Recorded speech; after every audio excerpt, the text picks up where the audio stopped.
Rezayen, Amad Diallo, Nicola Pepe, Daichi Kamada, Ayase Ueda, Raul Jimenez, Silencio Somerville, Cristiano Ronaldo, Pap Gay, Mikel Oyarzabal, Yasin Ayari, Anthony Ilanga, Ruben Vargas, Folarin Balogun, and Maximiliano Araujo. So those are the players on 2. Now, the players who are still active in the competition on 2 goals: Riyad Mahrez, Marco Arnautovic, Leo Trossard, Emin Mamic, Kyle Larin, Daniel Munoz, Jude Bellingham, Bradley Barcola, Raul Jimenez, Cristiano Ronaldo, Pap Gay, Mikel Oyarzabal, Ruben Vargas, and Folarin Balogun. So those are the players who have 2 goals and are still active in the World Cup. So in terms of other stats, Kylian Mbappe is leading the Adidas Golden Boot race. He has 6 goals and 2 assists. Michael Olise has 5 assists. He leads the assist charts this World Cup. He has 5. In terms of the other goal scorers, as I've mentioned, Leo Messi, 6 goals, 0 assists. Erling Haaland, 5 goals, 0 assists. Ousmane Dembele, 4 goals, 2 assists. Vinny Jr., 4 goals, 1 assist. In terms of the assists charts, the top ranking player, Michael Olise of France, Bruno Guimaraes of Brazil, 4 assists, Roberto Alvarado of Mexico, 3, Florian Wirtz of Germany, 3, Martin Odegaard of Norway, 3 as well.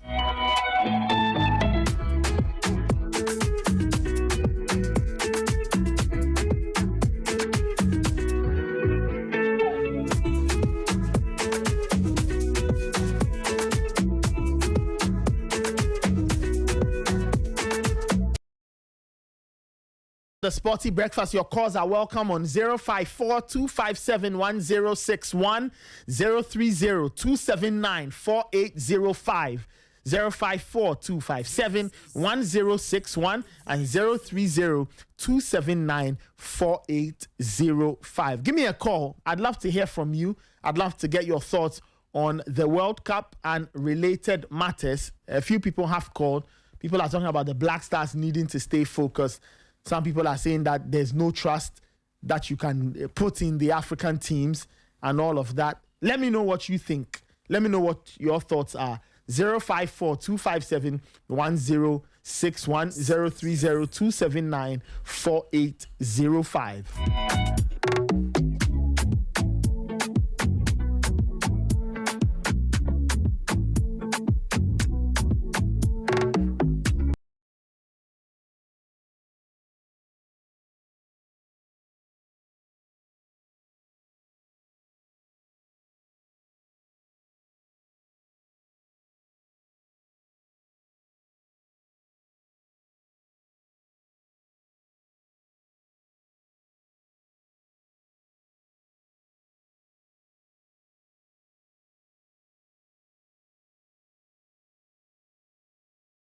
This is still the Sporty Breakfast. We'll get into our tactical analysis session in a bit. Coach Kwabena Danso is putting his notes together. But in terms of matches that will be played today, at 4 p.m., England will take on DRC. England take on DRC at the Atlanta Stadium. That's at 4 p.m. Ghana time. And then at 8 p.m. Ghana time, it is Belgium taking on Senegal. Belgium taking on Senegal at 8 p.m. Ghana time.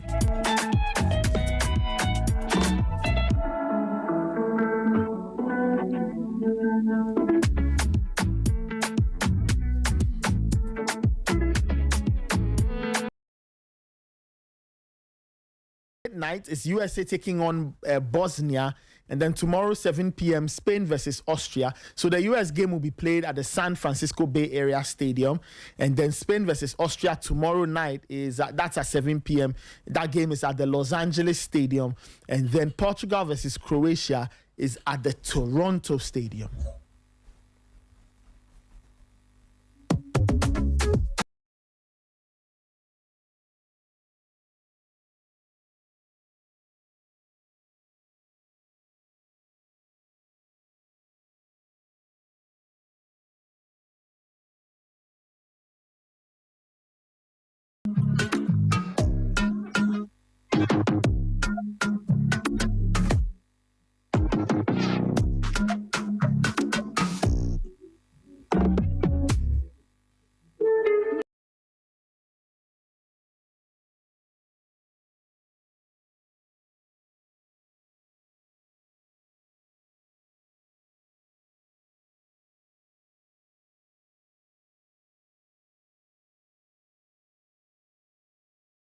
those who do not know, the Black Stars will be flying out to Kansas City today to get ready for their game over the weekend against Colombia. For those who do not know, the game against Colombia is Saturday morning, 1:30 a.m.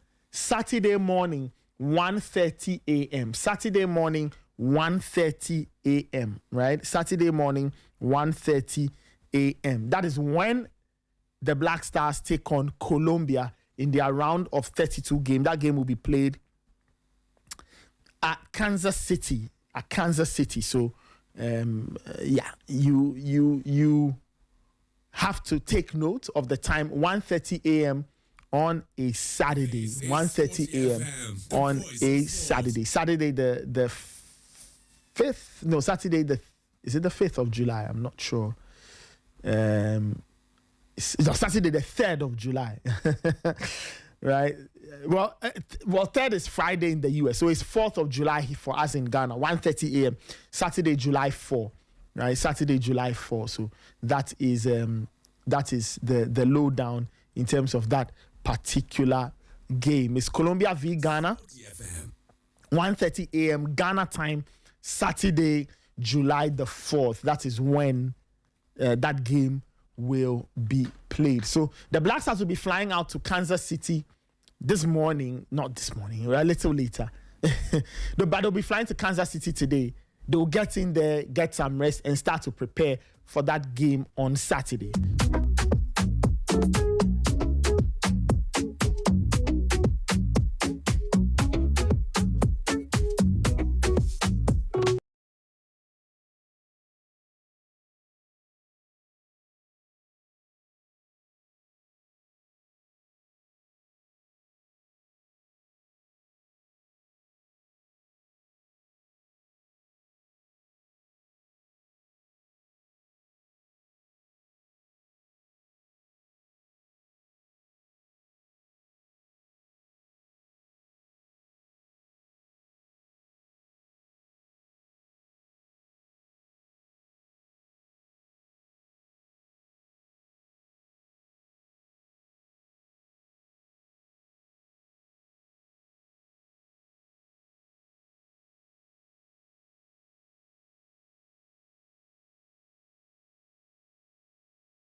Morocco, Brazil face Norway, Mexico are through. They are waiting for the winners of the England DRC game, and then the winners of the Argentina Cape Verde game will take on the winners of the Australia Egypt game, and then the winners of the Switzerland Algeria game will take on the winners of the Colombia Ghana game.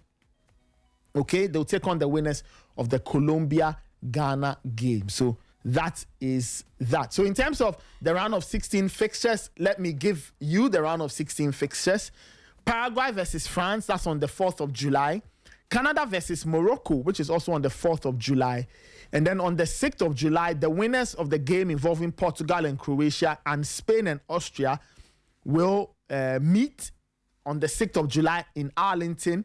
And then on the same day in Seattle, the winners of the game involving the US and Bosnia will take on the winners of the game involving Belgium and Senegal. Right? On July 5, which is the day before, Brazil v Norway will meet in East Rutherford. Now, this is a repeat of their group clash from 1998 in France. Norway won that game by 2-1. Let's see what happens this year.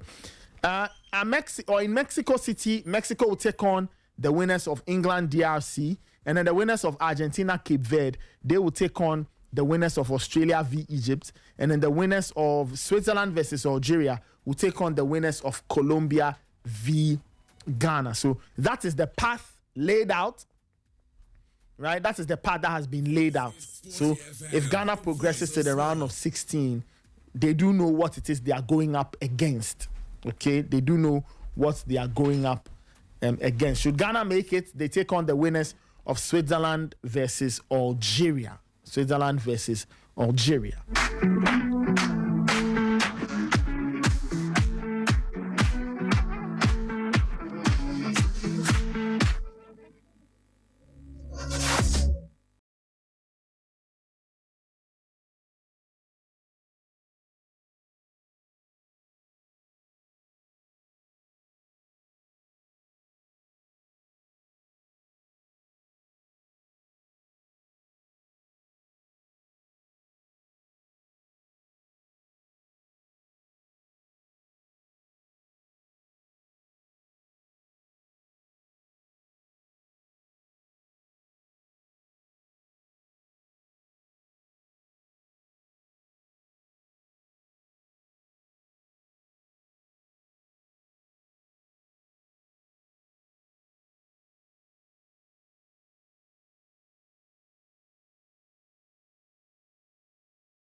About to get into the analysis with Coach Kwabena Danso. Today I'm the only person in class as usual, the only punctual student in coaching class. I don't even know where Michael Asaibodu and Kelvin Owusu-Ansah are, but they are habitual latecomers. They are always missing out. I don't know how they want to expect to pass the IA or pass the exam because they are not here.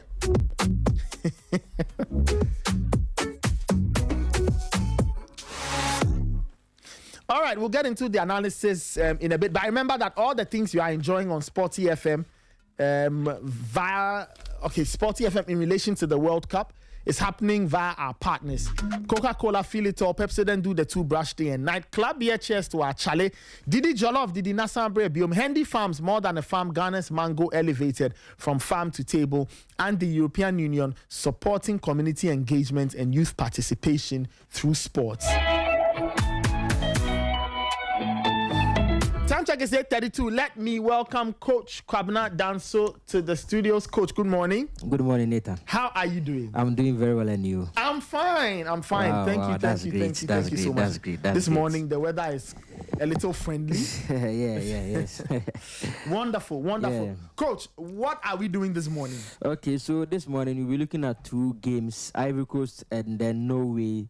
And then from there we'll be looking at France against Sweden. Okay. So two games, Ivory Coast, Norway, and then France, Sweden. So we are going to push today's games to Copa Mundo. In the afternoon on Copa Mundo. We are going to analyze today's games. So this will be, a review of the games yesterday, Ivory Coast, Norway, and then France, Sweden. So I would like to start with this stats from the Ivory Coast and then Norway game. This is the stats from the game, and I would like to start with this. So as we all know, in terms of goals, Norway won the game by 2-1. But SG, Ivory Coast had 1.4. Norway had 2. In terms of shots, Ivory Coast 14, Norway 9. On target, Ivory Coast 4. Ivory Coast 5, Norway 4. And then ball possession, fair tilt, and then the PPDA. Now, Nathan, looking at this, it tells you one thing.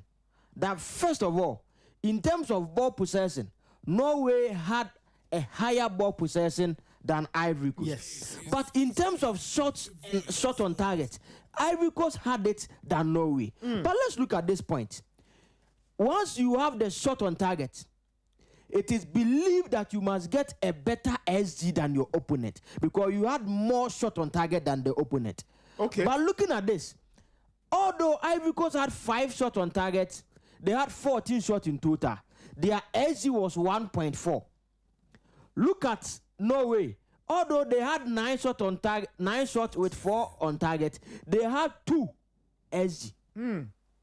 And if you are running off the 1.4, you get 1. And that is the goal that they scored.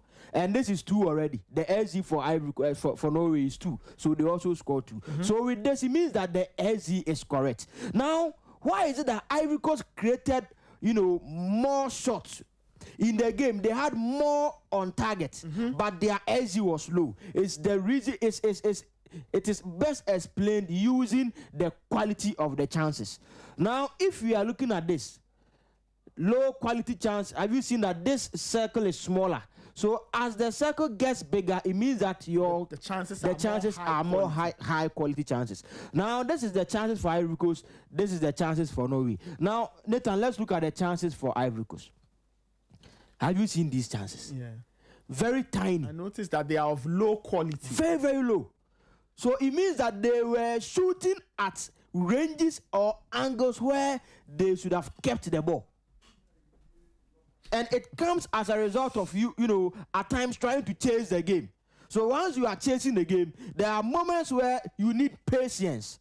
Moments where you must just pass the ball, circulate the ball. But they will decide to shoot the ball at a very tight angle. So yes, although they were shooting, but the quality of those chances was very, very low. Now again, a very interesting stat here is the field tilt. The field tilt. And I want to explain the field tilt. Now, Nathan, we have what we call field tilt in football. Okay. Field tilt. So the field tilt is the measure of the team's territorial dominance by comparing how much time you spend in the attacking third as compared to your opponent. So once we are playing a game of football and we want to know the field tilt, this is how we calculate for the field tilt. So we have field tilt is equal to the team's final third passes.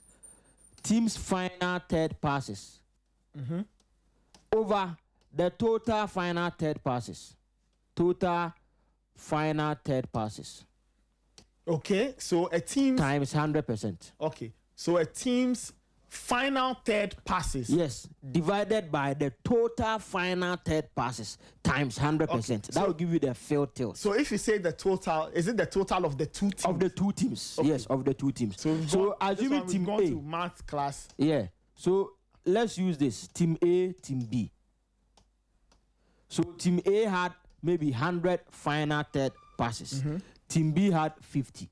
So in calculating for the field tilt, it means that for team A, the total final third passes of team A is 100.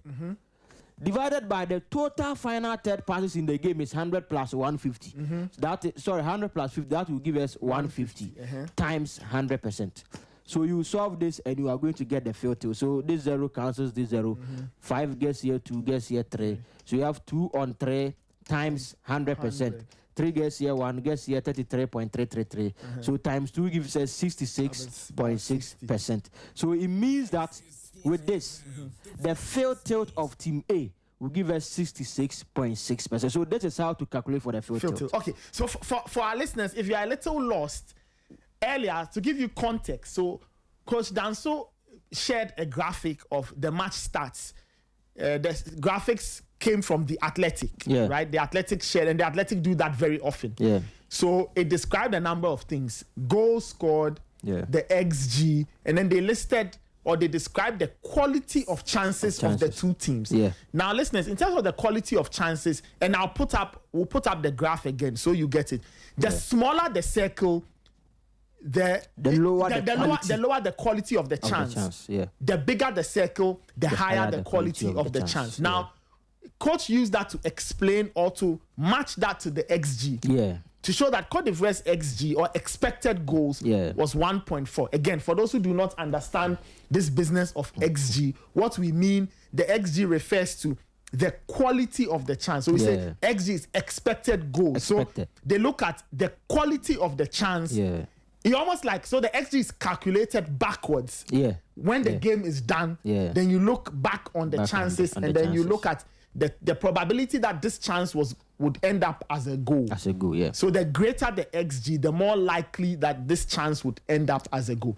Now, when Coach listed all of that, there was a particular graphic or a particular line called the field tilt. Then he went on to explain the field tilt, which is the number of a team's final third passes over the total final third passes played by the two teams. Times 100%. And then you multiply that by 100. So for our listeners, that is what. Now, all of this is in relation to the Cote d'Ivoire-Norway match. Is in relation to the Cote d'Ivoire-Norway match. And Coach is trying to explain certain things. What the numbers tell us versus what exactly happened on the pitch. And why Cote d'Ivoire will have an XG of 1.4, despite having 5 shots on target to Norway's 4, but Norway would be the team that walks away with the win because they had a better XG. Norway's XG was 2, Cote d'Ivoire's XG 1.4. Yes, so this is it for the field tilt. Now, the last metric here is the PPDA, and it's very, very important, the PPDA. Yeah. Passes per defensive action. I've heard a lot of people say it. I thought at a point I understood it, but it got me confused. Yeah, so PPDA, the passes per defensive action. And for our listeners, you can go to our Facebook stream and follow what we are doing so you can see the graphics and better understand the context of this conversation. So, Nathan, the PPDA explains how effective your press is. How effective your press is. How many passes do you allow your opponent to play before you initiate a defensive action? Okay. Either a tackle, either a block, either an interception. How many passes do you allow your opponent to play before you initiate any of these defensive actions? So the PPDA, determines how effective your press is. Now, looking at the PPDA of Ivory Coast, it was 20. It means that Ivory Coast will allow Norway to play at least 20 passes before they decide to initiate a defensive action. Okay. With the PPDA of Norway, it is 11.6. It means that Norway will also allow Ivory Coast to play about 11.6 passes before they decide to initiate a defensive action. So looking at this, it means that in terms of pressing, Norway, Ivory Coast. Norway was better than Ivory Coast. Why? Because the PPD of Norway is lower, is smaller than the number of Ivory Coast. So with this, it also tells you something about Ivory Coast.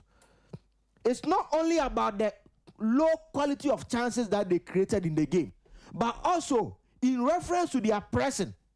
It was not good. It was not good. They allowed the Norwegians a lot of time, a lot of passes before they decided to initiate a defensive action. And Nathan, you see, for some teams, because of how they set up, how they play, they intentionally give you the ball. So let me take Ghana as an example. The last time, was it against England? The first 15 minutes, our PPDA was about 60. So it means that we just gave them the ball. So there are those teams there. But looking at Ivory Coast, they are not the Ghana type.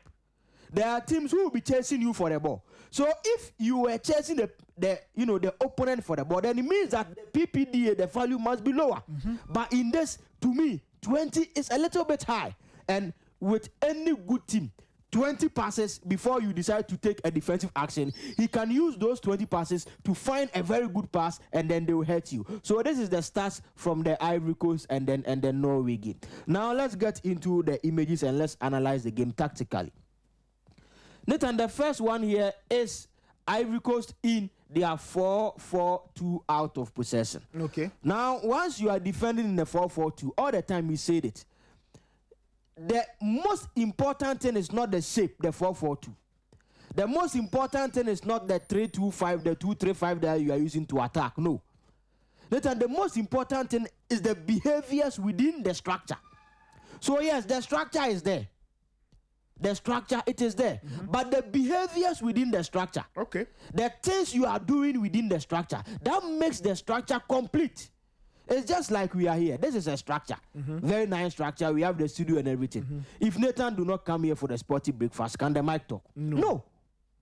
So although this structure and everything is there, but you need certain people within the structure to work, to make it function. Now, if you are playing with a 4-4-2 out of possession, not just the interest or the focal point is not just on the 4-4-2, but it's on the behaviors, the things you are doing in the 4-4-2 out of possession. Now, teams using this, the most important thing is that you must be compact. And these are things that you train on at the training grounds. And with this, I'll salute Carlos Queiroz.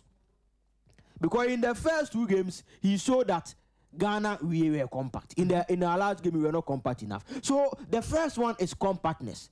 The second one is coordinated press. It is very, very important. Coordinated press. And I will show you the goal, the Erling Haaland goal that he scored. And you will know where this point comes in. The coordinated press. Ivory Coast, they are pressing. It was not coordinated. And it explains why their PPDA is 20. Because their pressing was not coordinated. And again, you must manage the central overloads. Why?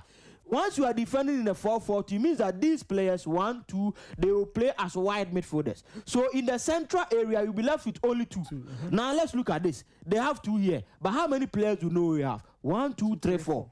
So in the central areas, once you are defending in a 4-4-2, you have just 2, central midfielders. But if the opponent decides to get more numbers there, they will outnumber you. So you must manage the central overloads very well. Okay. That is the point where the jumping of the center backs and even the compactness comes in. Because if Ivory Coast decides to drop their midfield line and become very compact, it means that even though these players will be there, they cannot receive. So that is one of the ways of managing, the central overloads. So this was how they defended out of possession against Norway. Now let's look at the goals that they conceded and let's analyze them. Now, Nathan, this was Erling Haaland's goal. And today I would have loved it if Mickey was here. You see, yesterday Mickey said something about Agbadou. Have you remembered? About Agbadou. Yeah, he says that they shouldn't play Agbadou. So Mickey Bajobo. Agbadou is going to cost them. Yes, Mickey said. And in fact, it was true in the game. Agbadou caused them. And I'm going to show you why. Now, you see, as I was giving us, the behaviors and things to do in a 4-4-2 mid-block or in a 4-4-2 block, I mentioned 2 things. The first one was coordinated press and then managing central overloads. Now, let's look at this image here. You see, this was Agbadou. Let's start from the top, then we come to the image at the bottom. So this is the back 4 of Ivory Coast. 1, 2, 3, 4, as we can see here. Now, it means that if Oscar Bob has the ball, if Oscar Bob has the ball, this left back, Ghislaine Conan, will be taking care of Oscar Bob. Yes. Now, this player, if he decides to make, a forward run, now you as a wide midfielder, you must track his run. Because if you don't track his run, he will, exploit this space here. Now, as Ghislaine Conan decided to engage Oscar Bob, this is Agbadou. Agbadou decided to jump from the line and close this space here. So if we are looking at the next image, now this is the next image, the image down here. Now this is Agbadou. He had moved from here to join, and that opened up this space here. And all the time I tell you, if the defensive line is very coordinated, even if Agbadou decided to move, it means that this player must also move. But you know why this player did not move? Because he saw Haaland. If he leaves, yes, Haaland becomes free. He saw Haaland. So he decided that, come on, this is Haaland, so I will not move. So if you are not going to move, then it means that you must speak to Agbadou. He should not also move. And that is the coordination. Communication is very, very important. Speak to him. But Agbadou decided to move. And let's look at this huge space here. Very, very, very big one. And this was, the cause of the goal. So let's look at this image. Once Agbadou moved, Nathan, it opened a distance of 20.4 meters between the 2 center backs. That is wide. Too wide. 20.4 meters. That is prime real estate. Yes. Any attacking team. 20.4 meters. Between 2 defenders is 20 meters. That is. Come on, you are setting yourself up for a problem. And the danger is that they opened this space for a team that had Erling Haaland in the team. Who does this? Because Haaland, even if you give him 5 meters, 10 meters, he can score. How much more? 20.4 meters. This was the distance that just the movement of Agbadou opened up in the defense of Ivory Coast. And when the ball got in, it was a good goal for them. But let's look at this player too. Because this is Erling Haaland. This is Erling Haaland. All the time we say something, the player without the ball, he's equally, as dangerous as the one with the ball. Now with this Ivory Coast, they had an open or a split, defensive line. Now this is Oscar Bob. Oscar Bob has seen the space. He wants to give the pass. But you were marking Erling Haaland in the build-up. So it means that you must follow Erling Haaland even, in the box. But this is Erling Haaland who is ahead of his marker. And from this, from this distance, Nathan, there's no way Erling Haaland is going to miss this ball. From such a distance, there's no way. Because this is how he thrives whenever he's playing. And you know that in the game, for about 20-25 minutes, Erling Haaland did not even touch the ball. There was a point in the game where for about 20 to 25 minutes, he did not even get a single touch. But if you give him some of these, chances, he's going to punish you. So to me, our African brothers are going home. To be very honest with you, I'm not very happy that they are going home. But if you make these errors against Norway, a team with Erling Haaland, definitely you are going to be punished. Now, there's another image that I would want to, talk about, and it's in relation to the Ivory Coast and the Norway game. In attacking the box, Nathan, one of the most important things is numbers. Numbers. Now, you cannot tell me you want to attack the box. You want to send in crosses without committing numbers into the box. Yeah. Will it be possible? No. So in attacking the box, the basic requirement is numbers, numerical superiority. Okay. For some teams, they decide that, okay, we are not going to commit all the numbers in the box. Maybe in the far post, let's commit 3 players there. So it means that they've chosen a specific place, committed the numbers there. So if you would count, maybe at the far post, they will be left with a 3v1 advantage. But at the near post, there will be nobody there. So it means that the cross will be coming at the far post. For Ivory Coast. Now, Nathan, this is 91 in terms of the minutes. The referee, added 7 minutes, and then they had just played 1 minute out of the 7. And as at that time, Ivory Coast 1, Norway 2. So it means that Norway had the lead, and then Ivory Coast was, chasing the lead. Now, let's look at how they decided to attack the box. This is a 2v7 for Norway. Because in the box, we have 1, 2, 3, 4, 5, 6, 7 players of Norway, but only 2 of Ivory Coast. And once you are lacking numbers in the box and you decide to cross, how is that even possible? No, you are not. Nathan, let's look at the edge of the box. You can see players there, and that's why I've said too many players near the edge of the box and not enough actually in the box. Because if you are sending in a cross, the players must be in the box, not on the edge. Now, Ekola was asking, why is it that most of the crosses and all of those things, Norway was able to, defend it better? Nathan, Norway has about 7 players whose height is not less than 1.85. About 7. Their height is not less than 1.85. So, to me, if you want to head them, crossing is not part because of their height. Yeah.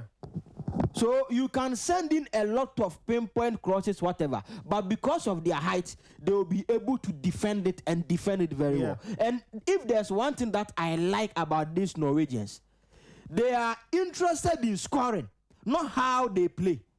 You see, there are teams, even if they are dying, they will die with their style of play. Yeah. Spain is one of them. No matter what, Spain will try to possess, try to play and all that. But for Norway, they are interested in putting the ball at the back of the net. So they don't care defending for some moments. They don't care. They can do it. In the box, they will defend. And you see, Nathan, there are 2 types.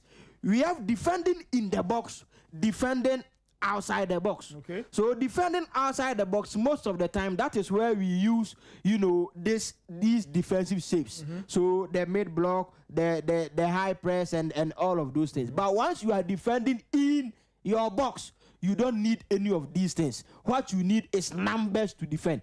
Because once the ball gets into your box, your own 18-yard box, there's no need in saying I'm playing with a high line, with a low block, with a mid block. No. just get numbers in the box to defend. And when it comes to box defending, Norway have shown that this World Cup, they are one of the best. They use that to complement for their, in quote, their weaker defense. So to me, in the game, they deserve to, to qualify. Although Ivory Coast did well, but I think Norway deserve to qualify. So kudos to them, and better luck next time to Ivory Coast. Now to France against Sweden. Nathan, we are going to use this, graphic to explain a lot in the game before we get to, the images, and then we try to analyze them. Now, looking at France and then Sweden, I would want to start by talking about this, the domination by zone. You see, in football, we have possession and we have domination. It's not the same. Okay. We have ball possession. That one, most of the time, Nathan, it deals with the ball. Yeah. Ball possession. And we have domination. Domination deals with the zones, the areas. Which part of the pitch did France dominate? Okay. Which part of the pitch did Sweden dominate? So we have domination and possession. Possession deals with the ball, but domination deals with the spaces, the areas, the zones on the field. Now, looking at this, ball possession, France had 61, Sweden had 39. So in terms of ball possession, France had it. But the most important thing is the domination. And this is why France are too dangerous. This is why France are too dangerous.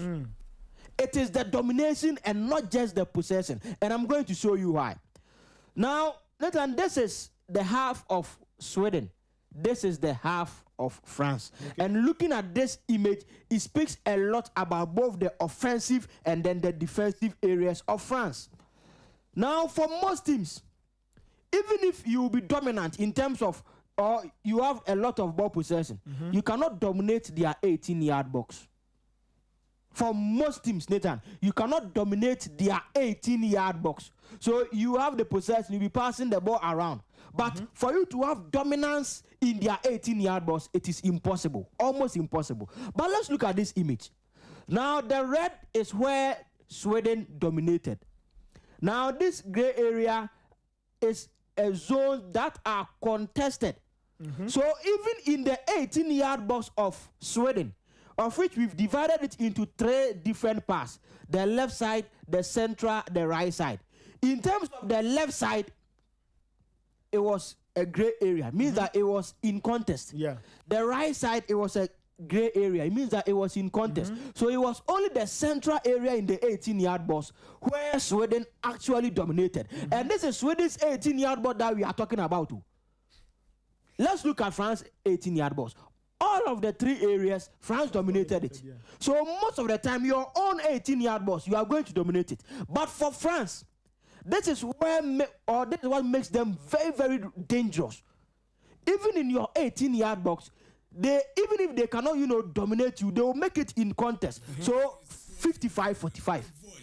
They will play 45 in your own 18-yard box. You have only 55. And they are going to have numbers there. And to me, it is one of the things that when I saw it, I became very, very interested. Now, let's look at this side. The left side of the opponent, which is the right side of France. France, yeah. So all these 6 zones, 1, 2, 3, 4, 5, 6 zones, the opponent did not dominate any of them. 3, France dominated 3. 3 were in contest. In contest. And who is here? Ousmane Dembele. Yeah. Who is here? Michael Olise. Why? Because of their movement and then their rotation. So these zones, these 6 zones, the opponents, Sweden, in their own half, they were unable to dominate any of them. And this speaks a lot. But on the other side, this area or this domination also tells us something about France and how you can hurt them. Because defensively, they are also somehow weak. And let me show you. Now, Nathan, looking at this is the left side of France. This is the right side of France. Now, let's look at the left side, where their left back is. We have 1, 2, 3 zones, where none of them did France dominate. Okay. So it means that once their fullbacks joins the attack, these spaces, you can always exploit them. And for Sweden, they do not play with those expansive football because they do not have very good wingers. Their wingers, they have Anthony Elanga. Other than him, who again? They are more interested in their front two, Isaac and then Victor Gyökeres. So looking at Sweden, for a team without that much quality in terms of wide players to be able to dominate some of the wider areas against France, it speaks to you that whenever France meets opponents or oppositions who are very good in terms of the wider areas, it will be very, very difficult for the French team. So that is it. And now this is the the attacking momentum. If France plays a game, and Nathan, look at the attacking momentum. It tells a lot about this French team. They are a very good team, and to me, they deserve the victory. Now let's get into the images, and then let's analyze how the French team they build up and all of that. Now their build up is a 4-2 build up. Now with the 4, this is a fullback, that is a fullback, 2 center backs. So right fullback, left fullback, high and wide, very, very wide. With Tchouaméni and then Adrien Rabiot. And you see, let's look at this. It is very, very important. All the time, one is in front, one is behind. One is up, one is down. And with this, the good news or the importance with this is that once one is ahead of the other, even if these two guys, of which in the game they decide not to press, but even if they decide to press, it means that one is just behind them who can receive. Now, Nathan, if Adrien Rabiot is not here, it means that France will not get numbers in between the midfield line and the forward line of Sweden. If Adrien Rabiot is not in this position, France will not get any numbers here. And once you don't have numbers here, it will be very difficult for you to get the ball up top. So that is why Adrien Rabiot is here. But in the game, one of my disappointments was, the front two of Sweden, Victor Gyökeres and then Alexander Isak. Playing against France, the first thing that you must admit is that you are going to suffer. So you must help the team defensively, whether you like it or not. Forget about the number of goals that Isak you can score. Forget about the number of goals that Victor Gyökeres you can score. You are playing against France. The attacking power of France, although you guys are quality players, but you cannot match France in terms of attacking power. So what you must do is that, defend to help the team, sacrifice yourself. And you see, that is why if in the Ghana team right now, there's one player that I really like, it's Antoine Semenyo. Why? He's not been able to, play that beautiful football, score a lot of goals and all that. But defensively, always, he helps the team. That is what you must do. This is tournament football. Tournament football. And I think the front two of Sweden really did not help, especially their press. Because if you guys are unable to stop the French team from building up, and they build out successfully, once the ball gets to the front line, you are dead. And we all know they have firepower up front. So I think that in the game, it was an area where the French team really hurt the Swedish side. Now to Kylian Mbappe. Nathan, he deserves all the flowers. Yes. Kylian Mbappe deserves all the flowers. He deserves all the plaudits. And if there's a player who a lot of people were, watching how is he going to approach this World Cup, it is Kylian Mbappe. For Real Madrid, a lot of the time, people were saying that, Mbappe doesn't press, Mbappe is this, Mbappe is that. For the French national team, after Dembele won, the Ballon d'Or, a lot of people said, now Dembele is going to be the key man. But how the leadership of Kylian Mbappe has brought all the players together and how he plays. He leads by example on the field. And to me, it's very good. Now, I'm very much interested in this stat or this metric that I'd want to speak about. This is the received passes of Kylian Mbappe. Now, let's look at something here, and I'll link it to his role at Real Madrid. Okay. Have you seen the received passes that most of the time he's drifted, to the left side to receive? So, at the French national team, Mbappe drifts to the left side more to receive, but there's no problem. Why is it that Real Madrid, when he drifts to the left side to receive, there's a problem? Because there's Vini Jr. occupying that space. So it tells me one thing, coaching. Because for France, if Mbappe decides to drift, he's going to meet either Bradley Barcola or Doué. For Barcola, for Doué, they all play for the same team, PSG. Yeah. Now, how do PSG play? With rotations. So the PSG players understand that you can drift to my side, but once you come here, I must move. For Real Madrid, who plays there? Vini. Does Vini understand that if Mbappe, you come here, I must move? No. And that is where the coaching must come in. So at France, Mbappe will drift to the left side. He will meet Doué, he will meet Bradley Barcola, no problem. Why? Because they will move elsewhere. But Real Madrid, when he moves there, there's Vini. Vini will not decide to move. And then it will create a problem. So if there's one player that has really, or if there's one manager that has really shown how to get the best out of Kylian Mbappe, I think it's Didier Deschamps. And this is a tactical, thing that I want Jose Mourinho to see and implement it. Because for a player like Vini, it's not as if he cannot play the rotational system. He can play it. At Brazil, doesn't he drift inside to play for Don Carlo Ancelotti? Yes. So why can't you two guys combine and do the same thing for Real Madrid? So when I saw this, and I saw that most of the time, Mbappe drifts to the left side, but it creates no problem for the French team. Rather, it really even helps them. I was very much impressed, and I decided to speak about it. And in fact, in one of the goals, he went wide the left side, and it created his second goal that he scored in the game. So that is it for Kylian Mbappe, and then the French team, and I think that I was also asking myself the same question as I was watching, and I watched the whole of the France game, and I noticed how there were no problems with the movement. And the other thing I also liked about Kylian Mbappe's movement all through the game was how he would drop into he would drop a bit into the attacking line. Sporty FM.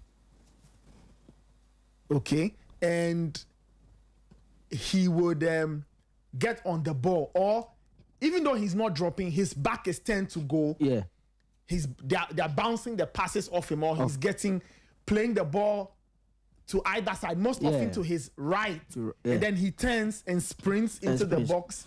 Or as he said, when he drifts to the left, what he does is to play the combination passes, and then plays the combinations, and then he's moving for somebody to find it. And I think that the first goal France scored yesterday highlights that. Even though it came from a short corner, look at how one pass comes in, one touch into the from Dembele into that space for Mbappe. Mbappe manages to create. And you see, with that one, Alexander Isak was just standing with him. But that's why I'm saying, I'm disappointed in the defensive contribution Isak and then Gyökeres did to or gave to the Swedish team. I think it wasn't enough, because for that goal, Isak was just standing with Mbappe. But when Mbappe decided to move, he was ball watching. He did not follow him. And once you don't follow Kylian in the 18-yard box, come on, we all know his ability. Now this is also an example of Kylian, dropping to the right side. And let me tell you this. Who is this? Ousmane Dembele. So when Kylian, went to the right side, now Dembele has come to the number 9. Why? Because Dembele plays that role for PSG. Yes, the rotational. He plays it for PSG, so he can do it. And yesterday, one other player who was everywhere was Michael Olise. And you see, Nathan, this French team is very, very serious. The French team is very, very, very, very, very serious. Very serious. Michael Olise. This is where he had his touches yesterday in the game against Sweden.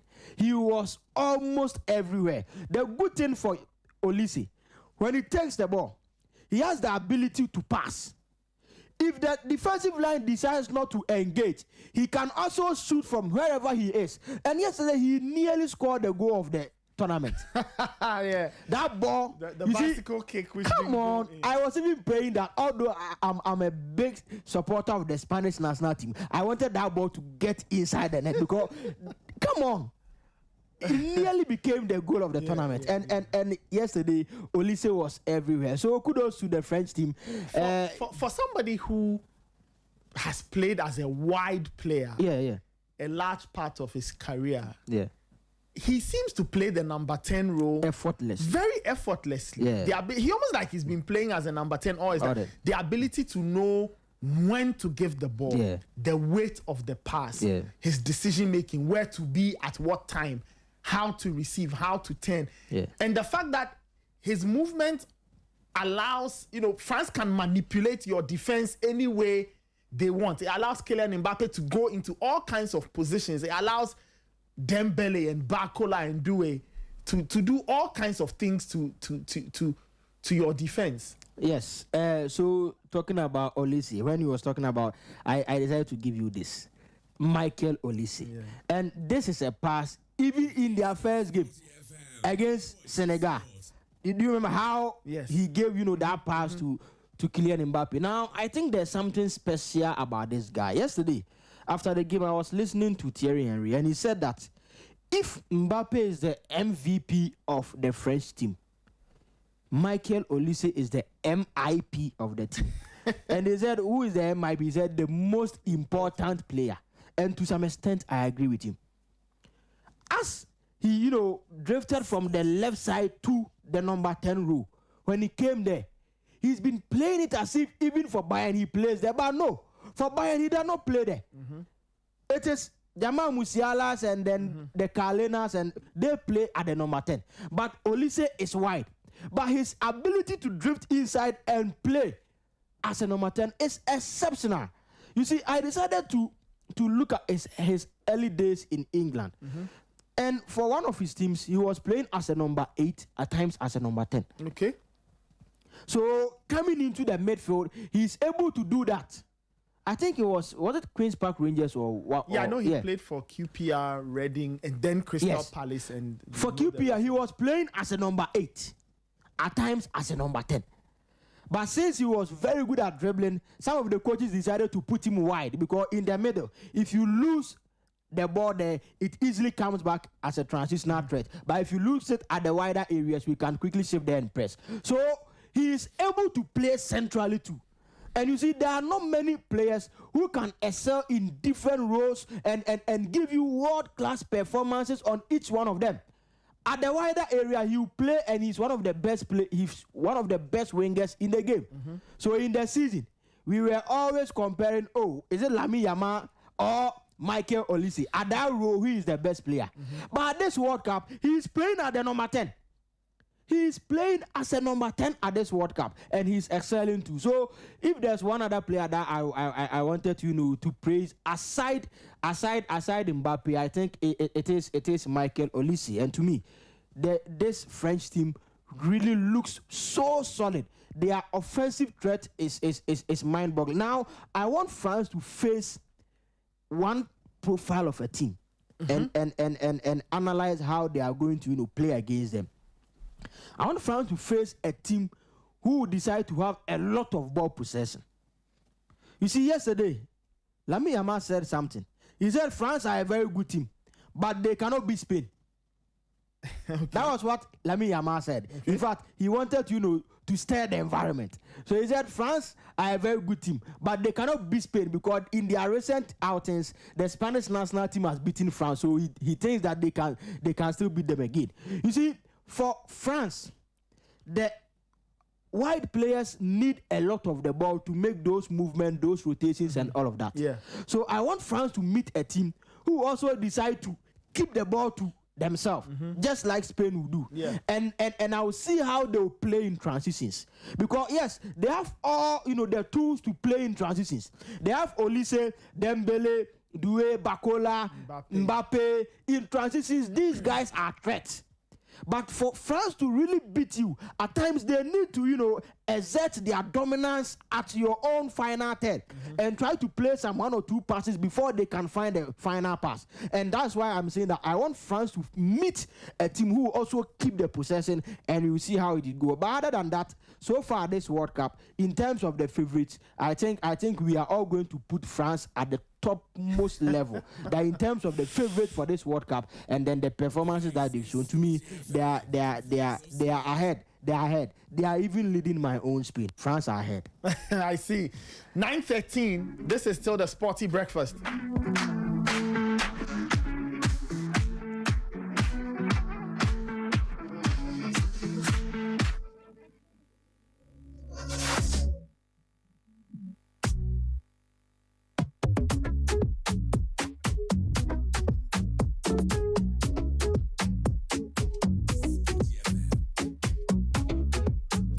Your comments are welcome on 054-257-1061, 054-257-1061. This is the Sporty Breakfast. Okay, maybe my producer should give us some WhatsApp messages. Kindly give us some WhatsApp messages and then let's see what people are saying.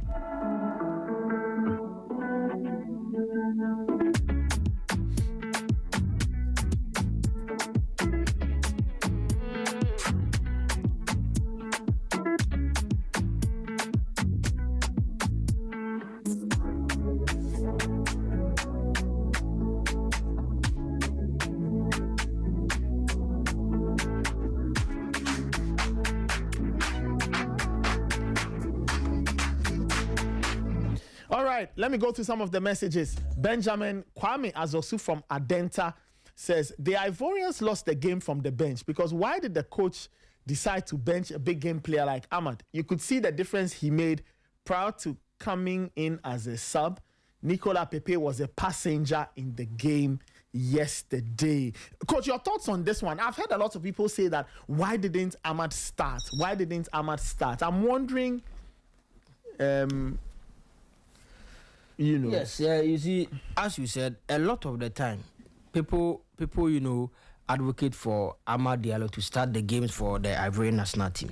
But first of all, I'll answer it this way. It depends on his performance in their training sessions. It depends on his performance in their training sessions. Okay. There are some players at training, they are not going to, really give it their all. And as coaches, at times it's very difficult to decide that, okay, this player has performed better than you at training grounds, but I'm going to trust you. But with his performances as a sub at this World Cup, I think he's done very, very well. And with the goals, with his contributions and everything, to me personally, I felt that he should have, started a lot more than he has at this World Cup. But as I said, it depends on his performance in the training sessions. Yeah. Okay. All right. Kelly in Accra says, Michael Olise was born and bred in England. He attended English schools. He even started his playing career at English clubs. So why is he playing for France when he can't speak fluent French? Kelly, we don't know that for a fact that he can't speak fluent, because I remember last week or 2 weeks ago, there was this video that came out of the French national team camp when they first gathered, and Kylian asked him if he could speak French. He said yes, he could speak French. And I know that his dad is part French. His dad is, his mother is part French. She's Franco-Algerian, right? She's Franco-Algerian. So Olise could have actually played for different countries. He could have played for Nigeria, Algeria, Nigeria or England, because his dad is British-Nigerian. His mother is Franco-Algerian. He just decided to represent France. Let's not forget that he played for France's junior teams, right? He played for France's junior teams. He played for France under 18 in the 2019 Toulon tournament, and then he was called up to play for France's under 21 in March 2022, and then played in the Olympic Games for France, and then played for the French senior team. So it's not like all of a sudden Michael Olise is playing for France. No, he had already been playing for France at junior team level for a bit. Prince from Mile 7 says, I take God beg Senegal. They have to show Belgium some respect today, else they'll use basket to carry their goals like France and Norway did to them. I see. Interesting stuff there. This one, okay, all right. Okay, Stanley from Achimota, he's asking, tactically, how do you stop Michael Olise when he's playing a free role? Coach, how do you stop a player like Michael Olise? Most of the time, players who are very mobile as Olise, you man-mark them. And let me give an example. Do you remember under Herrera against Eden Hazard? I remember. Yes. Even if he's going to the washroom, let your player follow him. Mm-hmm. Other than that, it will be very, very difficult. And then the second one is, if you don't want to man-mark the player, you must play with a very compact defense. So it will mean that you have a lot of the ball, but you cannot find the spaces to put his passes there. Okay. And that is also one of the ways that you can stop these players. So two things: either you man-mark the player, or you play with a very, very, very compact defense, very compact. And with that, it will be very difficult for him to, find those spaces, because for players like Olise, they need spaces in everything they do. Even if they want to dribble, yes, he can dribble in tight areas, but he needs spaces to give those passes. If he wants to move with the ball carrying ability, he needs spaces to do it. So if you play in a very compact, manner, you limit those spaces for him. So either you man-mark him or you play in a very, very compact way. All right. Eddie from Spintech says, great job, guys. I'm surprised no English club paid the money for Olise when he was at Crystal Palace. I know clubs were interested, very, very interested. Chelsea, Arsenal, Man United, Newcastle, but it looks like Olise wanted to do something else. He wanted to go to Germany. This one says, I missed the problem from your wingman, Raymond. The World Cup live commentary from Sports is always making my day. Says the addiction is too much. You are doing a great job. The Ivorian national team with Diallo is always on fire, but I don't know why he sat on the bench for so long. All the same, they made their country and the continent proud. Also to the Black Stars, we are with them. We wish them good luck. As for Mbappe, he's phenomenal. With age on his side and excluding injuries, he's going to break all the World Cup records in the near future. Interesting. For Mbappe, we do know that he now has the record for the most goals scored in the World Cup playoff stage. Okay, so that is the lowdown there. That is the lowdown in terms of Michael Olise. So now, Nathan, very, very soon we'll be looking at Colombia and then their training session. I've given the video to the Immortal. So okay. Yeah, very soon we'll be looking. They are doing. Are we looking at that today? Yeah, very. This soon, is okay. very Okay. soon, Okay. I see. Interesting comments there. All right. We'll be getting to the line in a bit there, but our team lead Gary Al Smith had a chat with Henry Asante. We'll give you that in a second. Do stay tuned.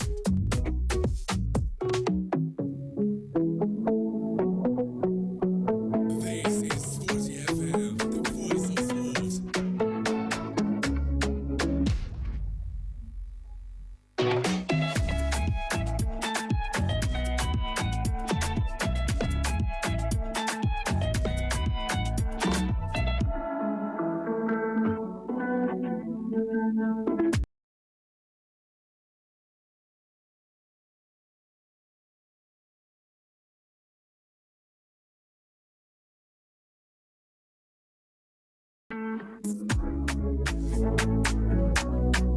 Your comments are welcome. Let's go through a couple more WhatsApp messages. And then we will proceed. Somebody's asking if Yan Diomande is worth all the amount. What's the amount? 150 million euros? Says, hasn't he flopped at this World Cup? I don't know what you determine as flop and all, but hey, the player plays for RB Leipzig. They say he's worth that amount. So the buying club has to pay. Sir Madiba Mandela from Dadjing via Axim in the Western region says Kylian Mbappe has shown his demand for the big occasions, and he's doing it consecutively. Also, when it comes to national team duties, we can boldly call him the king of the World Cup. And big ups to Amad Diallo. He's made Manchester United proud. I see. All right, your comments are still welcome. 054-257-1061. 054-257-1061. Okay, this is the Sporty Breakfast. You can send in your comments via the number 054-257-1061.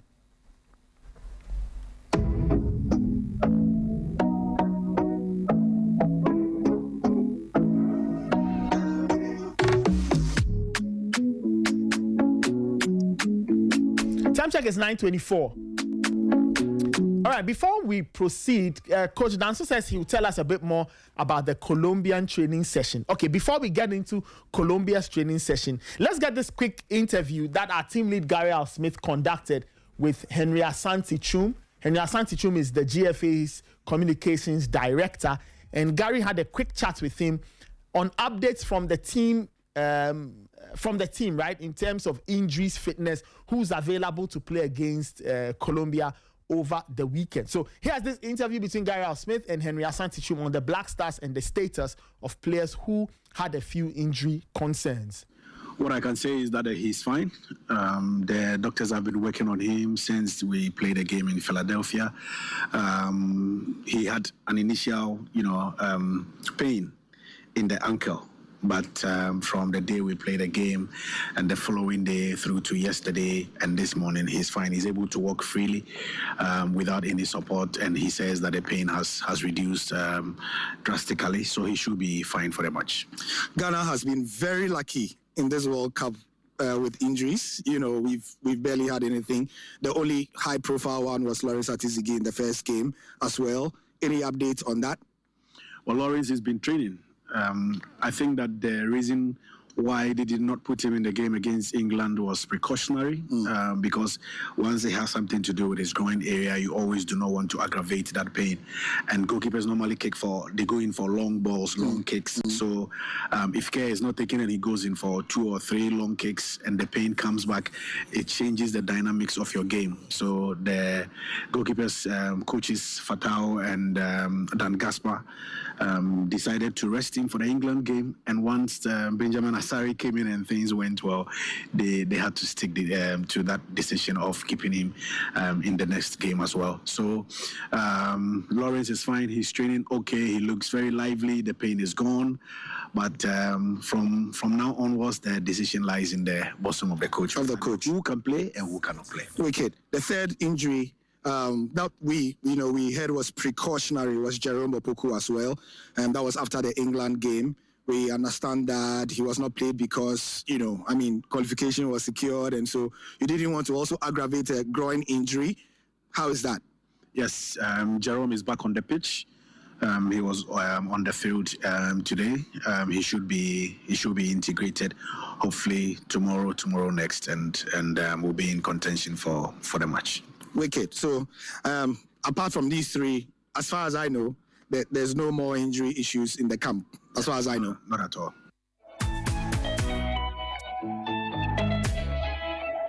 So that was Gary Al Smith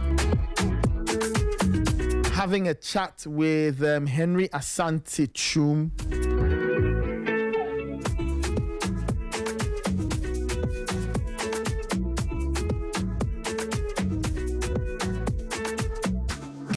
Updates concerning the Black Stars, the injury situation. So the very first player Henry was talking about was Antoine Semenyo, of course, reference to the ankle injury and all. It looks like Antoine Semenyo is very, very fine. He's ready for Saturday.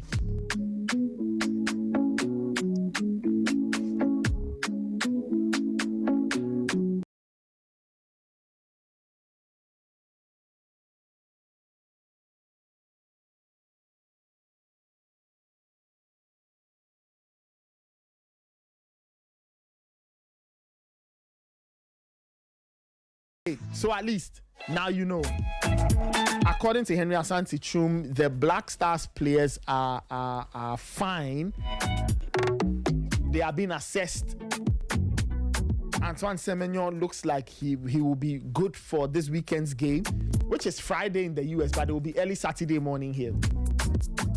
Talking about the World Cup, remember that everything you are listening to on Sporty FM, in terms of the World Cup, either it's Copa Mundo or the tactical sessions or the watch parties, viewing parties, live radio commentary. All of those things are happening because we have great friends and we have great partners. Coca-Cola feel it all. Pepsodent do the 2, brush day and night. Club beer, cheers to Achale Didi, Jollof Didi, Nasambre Biom. Hendy Farms, more than a farm, Ghana's mango elevated from farm to table. And the European Union, supporting community engagement and youth participation through sports.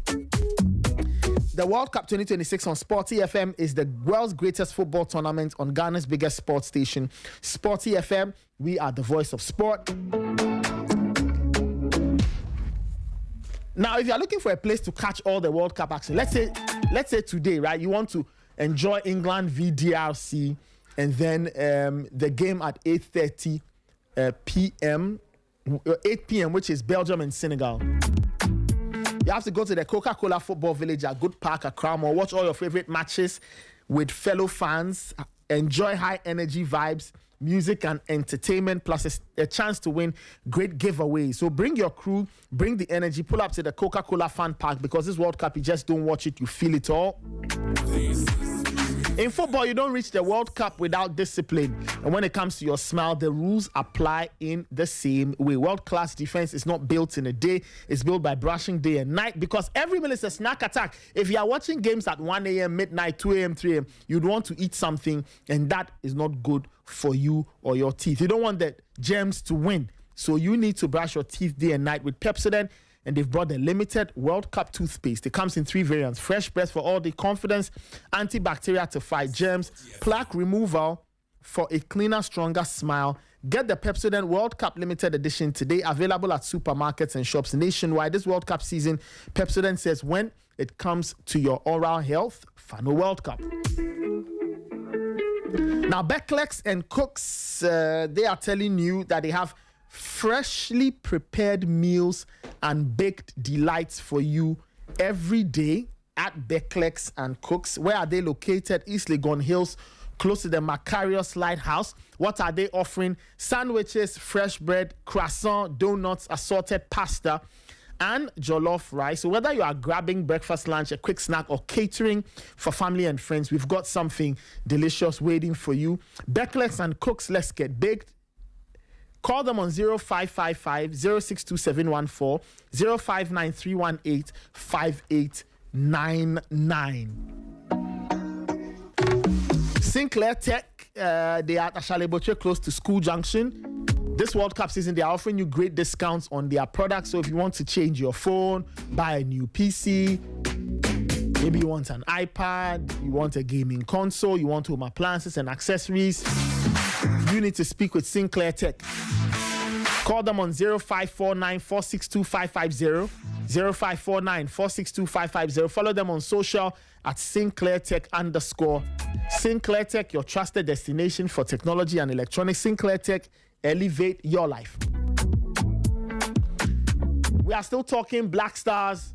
We are still talking World Cup. Coach Kwabena Danso is here. Coach, you wanted to mention something concerning the Colombians, and then when you are done, we go to the line and catch up with our team lead, Gary Al Smith, who is in the United States. Coach? Okay, all right. I'll get to Coach in a second.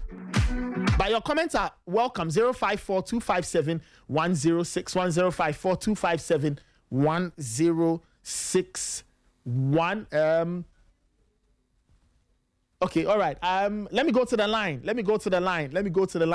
And for the very first time since the World Cup started, we have Gary Al Smith joining us. Gaza, good morning. How are you doing?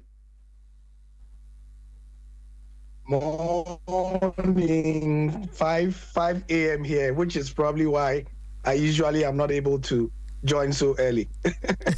I can imagine. So currently, where are you? Where in the United States are you now? Providence with the team. Okay. I'm sure you are getting ready for the very long trip to the Midwest to Kansas City. But tell me, how has the camp been since the Croatia game up until now? I know the team will leave today, but what has the atmosphere been like in camp after the loss to Croatia? Of course, knowing that the team had already qualified. Yeah. So after the Croatia game, they left Philadelphia almost immediately. Came to their base camp in Rhode Island. They were immediately given a rest day, a free day on Monday. So you or fans may have seen videos of the team going around town, just taking it easy, taking a stroll. Mm-hmm. Just to, it's a way of, sort of rewarding them for qualification, and also to give them some downtime because it can be a bit intense. As a team doctor always says, rest is an integral part of recovery. Strategic rest is what they always say. So they gave them a free day, and yesterday they were back. I was at a training session with them at 6 p.m. local time. They gave the usual 15 minutes to the media to look at what was going on. And then, so that was around 10 p.m. Ghana time. After that, then, they went back to the hotel to get ready for today's trip to the middle of America. Kansas, as you may know, if you draw the American map and you put a plus sign in there, Kansas is somewhere bang, in the center of the plus sign so they call it the Midwest. Yeah. In terms of the atmosphere, what I saw was, typically what it's been, I've said many times, this has been a really, really interesting camp in terms of drama. There's been a good lack of drama, which is always good. So if you watch the updates that we do, it's always very short. This is happening, Agbina. Like, there's no extra news, which is always good. I know that people want to hear, oh, is that all? Yes, that is all. So, the only thing to report where I'm told by the producers that you played my video update. Yes. I played your interview with Henry. Yes, so that was the update. For the first time, Henry did an interview from the training ground with me, and so that was that.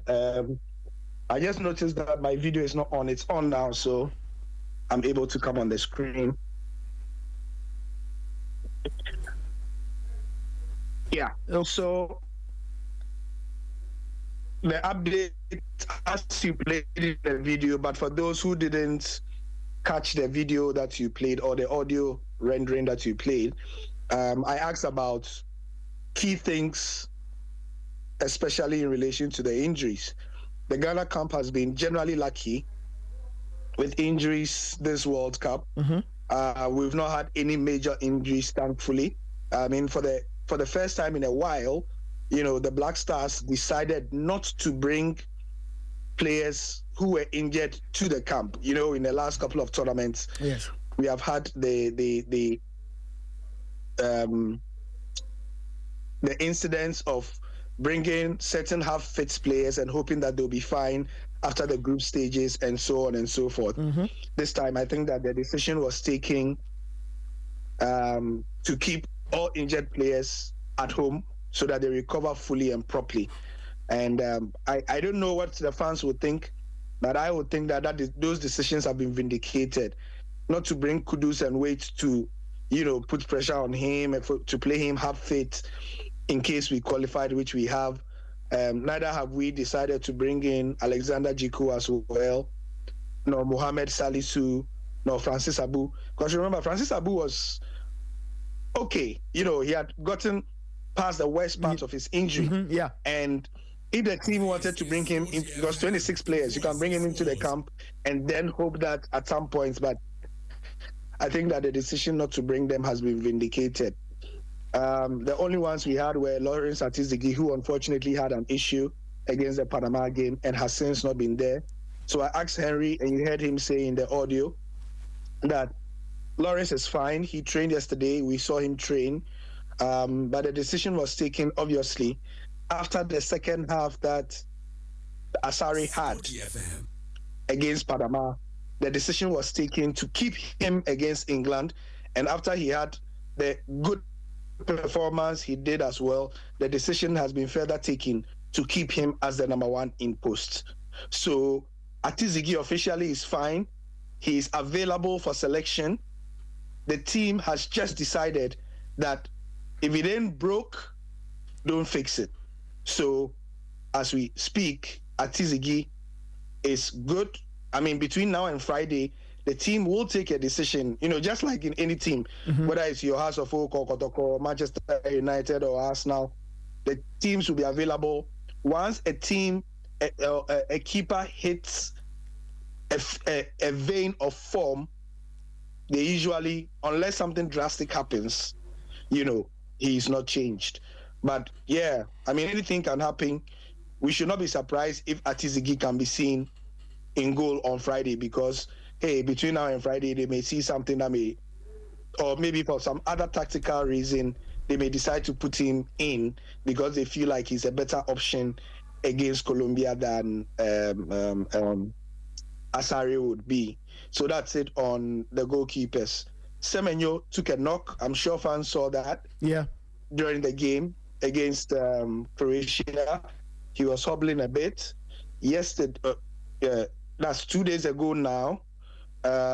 He was not allowed to move on his feet at all, just so that he doesn't put pressure on it. But Henry tells me that he's fine. So yesterday, he barely did anything at training at all. But, I mean, it's just precautionary, and he will be fine, the report says, before Friday. So Antoine himself is moving, and Antoine says the pain is gone, and he will be available for selection and fine before Friday. So that's it about him. And then the third one will be... Jerome Opoku. Jerome Opoku did not play against England, even though if it was a must that he should play, they would have fielded him. But because he also had a groin sprain against England, against Croatia, they decided against playing him, that I should say, for precautionary reasons. They didn't want to aggravate anything. And so he is now eligible to, he will join the team today in whatever training session they have before leaving for Kansas City, any light training they have. And he is available for selection also on Friday against Colombia. I asked him about the ticketing issue as well, because there have been complaints from various people here about it. And then he reiterated that the GFA does not have free tickets to give. All the tickets given by FIFA to the FA were those that were for sale. The ones that were the supporter tier tickets that were the cheapest one, the $60 one, right? Yeah. Those ones, they give every single one of them to the sports ministry. The voice of sports. So the sports ministry gave those ones, and FIFA gave us the numbers that they gave to each team. Okay, so those were the ones that the sports ministry said. I think it was 1,000 for one, 900 and something for, and whatever. Those were the ones that the sports ministry shared to the consulates and the Ghanaian communities or whatever. So yeah, those were the updates as well. And he said they are working with the Ghanaian community in Kansas City as well to see what can be done to get Ghanaian supporters who want tickets, because the tickets are out from FIFA. The prices are out, and they are quite expensive, Nathan. $1,000 and around $1,000. So they are quite expensive. So they say they are working with the ministry to see. I mean, they have the tickets. How much it is $1,000 and whatever. Let me check the prices on my phone to be very sure. Yes, $1,265 for supporter premier tier category 1, and then category 2 are going for $1,100. $1,100. Those are the official prices from FIFA. Those are the cheapest one they have given to the GFA. So the ones they give to the FAs are the cheapest ones. Those ones, the FAs do not have the right, cannot put anything on it, because they have already been taxed from source. So you cannot put anything on it. So what the GFA is getting from FIFA is what they are passing on. And if they put anything on it, there will be sanctions. Okay. So yeah, officially these are the prices. And that was the update from the camp. Quite interesting. You did mention fans. In your interaction with fans, informally, on record, blah, blah, blah, do you get the sense that Ghanaian fans will be willing to go to Kansas, fly, drive, go via bus, train, whatever? Will there be fans who would want to make the journey from one half of the states to the other? Yes, is a simple answer. Will there be a lot? No. So, Kansas City is in the Midwest. The populations of Ghanaian or the population of Ghanaians there in the diaspora in the Midwest is significantly less than those in the Toronto area, the DMV area, Maryland, DC, Virginia, Boston, Philadelphia. It's significantly more than those in the Midwest. I would be surprised if we see the numbers of people that we saw in these areas coming to the stadia. However, I do suspect that there is enough interest from Ghanaians from wherever, not necessarily in the Midwest, but from adjoining states, there are people who have taken the time off for 1 month and all they want to do is follow the Black Stars, period. So if it is $10,000, whatever it is, and remember, there are those who have already bought tickets to the end of the tournament as well. There were those who bought tickets. I met some French fans and they said, look, because of the pedigree of our team, we took a gamble and we bought tickets from the beginning, from the first group stage game to the end of the tournament, because we know our team likely will go far. So if they get to the quarterfinal and they bought them, we'll just sell the tickets. So there are Argentine fans, Brazilian fans who have also done that because they believe in their team. If I were an Argentine fan, Ethan, I would do same. Well, that's very understandable.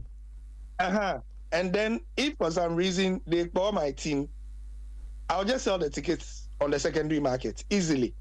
So there are those Ghanaian fans who would say that, you know what, it will actually be cheaper to buy the ticket, to have bought the ticket in December all the way to the final. And then if, touchwood, Colombia beat the Black Stars, I'll just put the ticket on the secondary market for the round of 16 game, because then there will be Colombian fans who will be willing to pay, the same amount or a bit more to follow their team as well. Easy.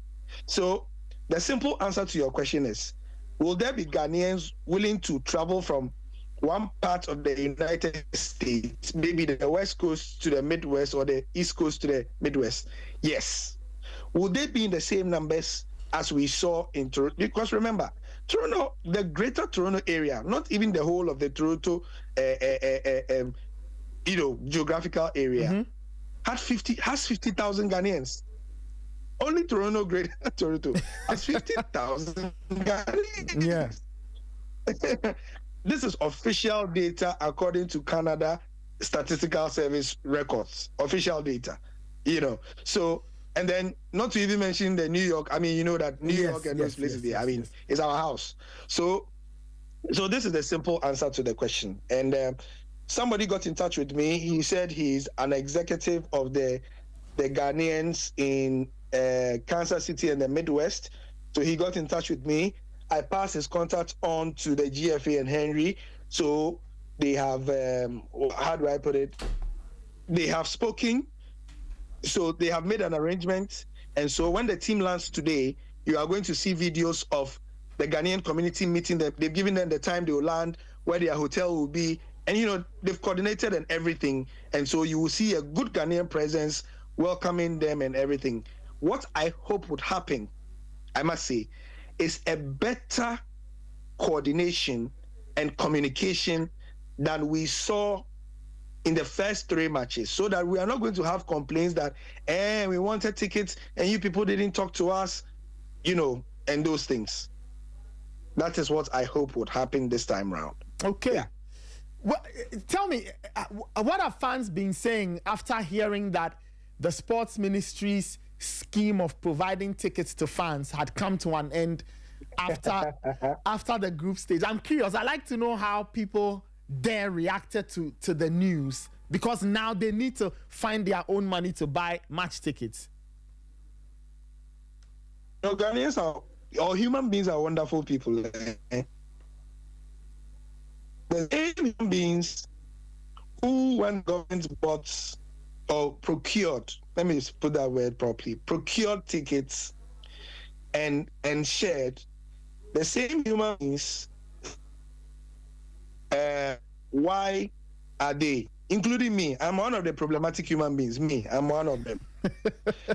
We said, why are they using government money because there are more important things. Now that we have qualified and it is looking likely that, hey, the tickets are $1,000 and stuff, and the sports minister and the government are saying that we procure tickets, we say we won't do again. We are the same ones now saying, so how do you expect people to go and support the Black Stars?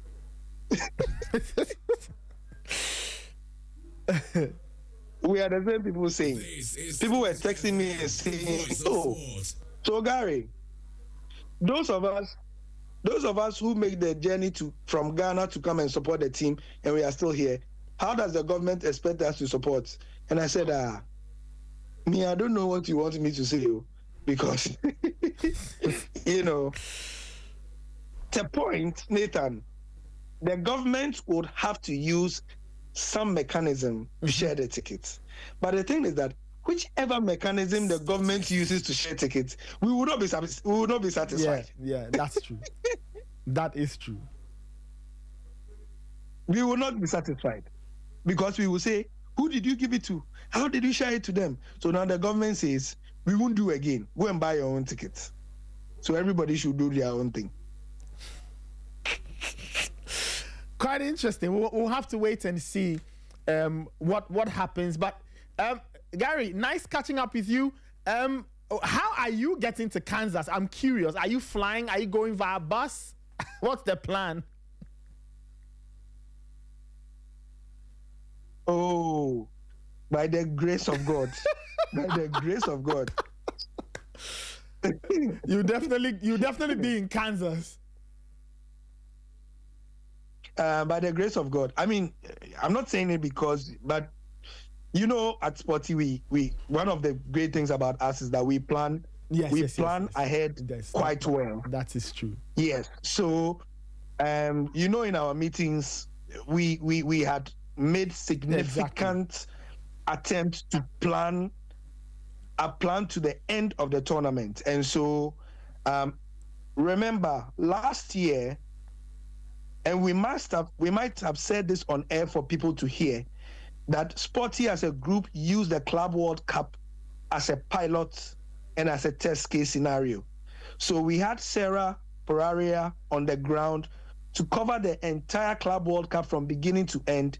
She did the whole thing from state to state, she flew all across. So by the time she came back, we also had somebody from Ghana, Moses Yeboah went. Mm-hmm. And so we had a good idea of what it was like, expenses-wise, mm-hmm. booking-wise, accommodation-wise, transport, food, everything. So we had a first-hand information from people on the ground as well. Yeah. So I must say, by the time I went to the World Cup draw in December, and also made, extensive inquiries. Mm-hmm. I had, we had videos out of us with the American embassy. Mm-hmm. I had engagements with the Canadian embassy. The Mexican ambassador was on our speed dial. Mm-hmm. We had an idea of what to do and what to expect. So let me just say, we have been prepared and are very prepared to follow the Black Stars properly from now or from the beginning of the tournament until, if they want to go to the final, we'll follow them. We'll be there for them. Wonderful. Just finally, and I'll go by plane. Okay, that's. I'll fly. I'll fly. Not by bus. Not by bus. I mean, I've heard stories of people having to make 20-hour drives and stuff from where they are to Kansas.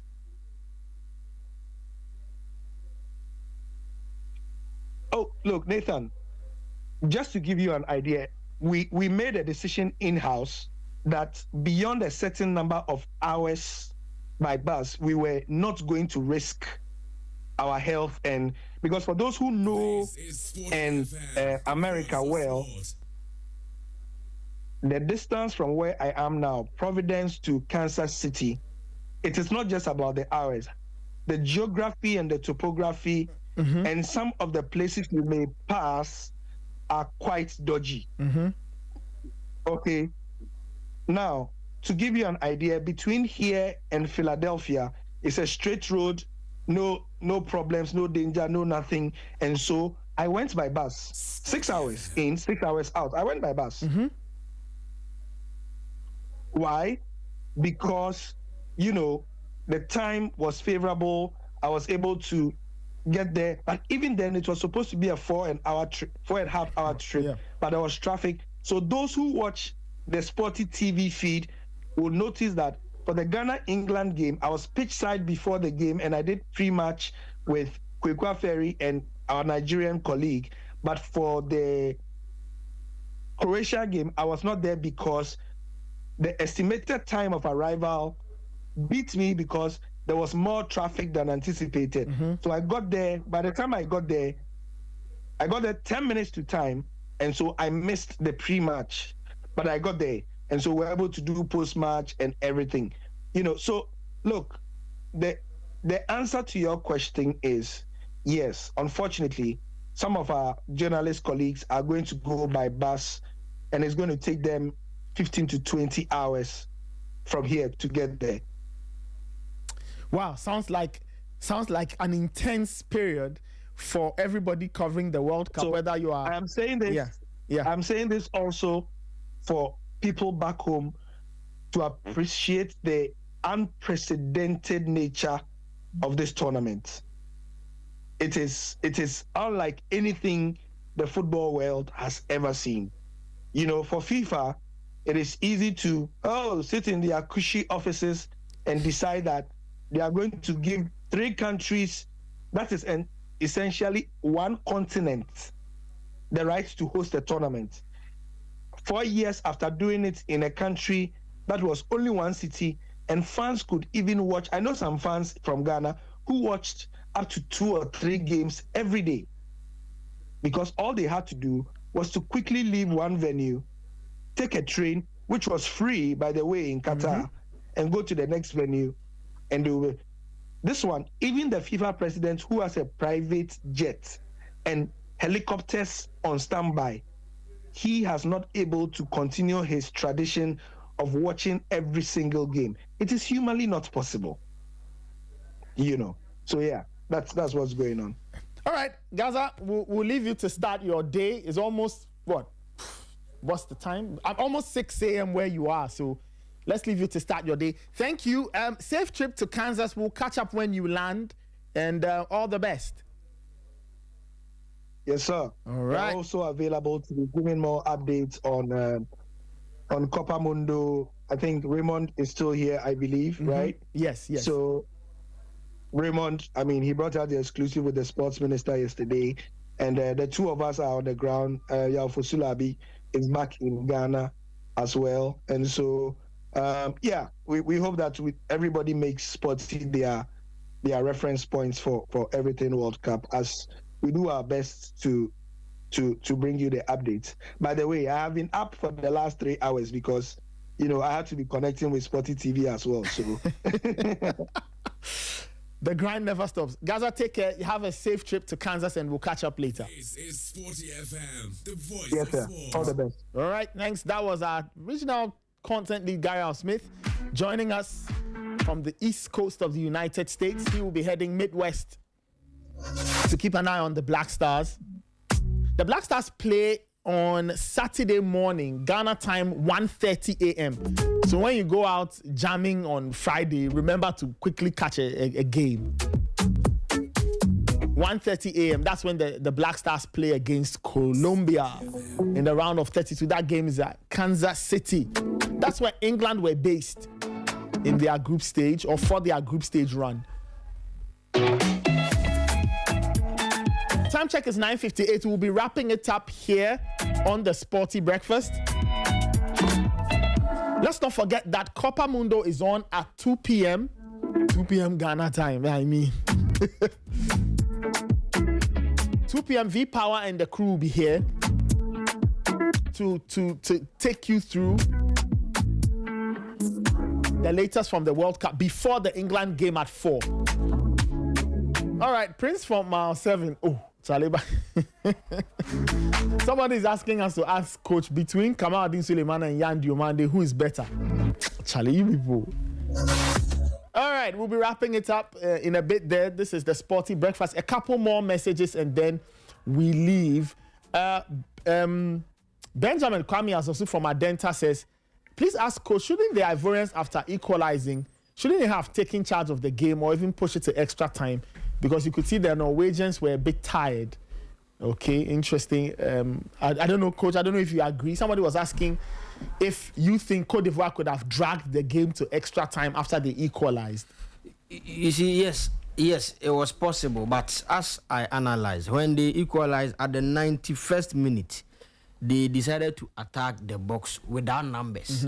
So even if they wanted to push the game to extra time, once they did not have the numbers in the box to do it, it would become very difficult for them.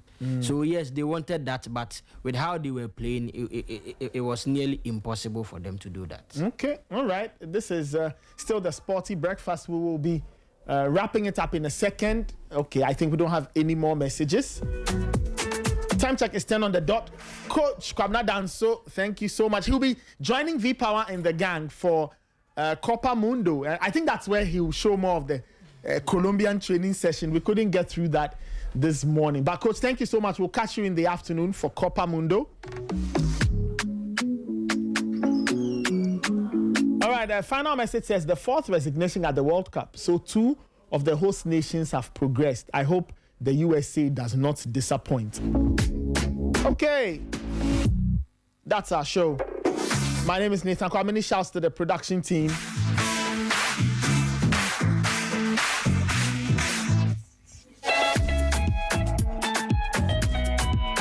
My producers, Immortal, Angela, Naneki, and Abigail. Shout outs to Fly and Emmanuel Ayamga, who have been helping on social and the stream.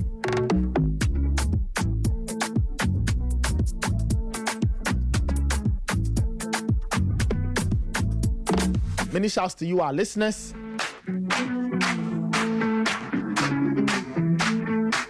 For your time, for your attention. Thank you so much for tuning in. Many shouts to my DJ Fidelis as well. We'll catch you later.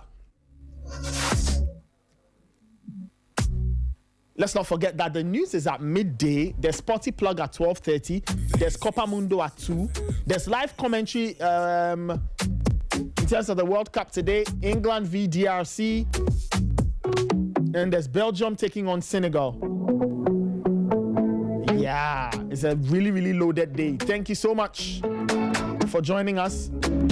This has been the Sporty Breakfast. Enjoy your day. Keep your dials locked on Sporty 106.1 FM. We are the voice of sport. We'll catch you later. Have a wonderful day.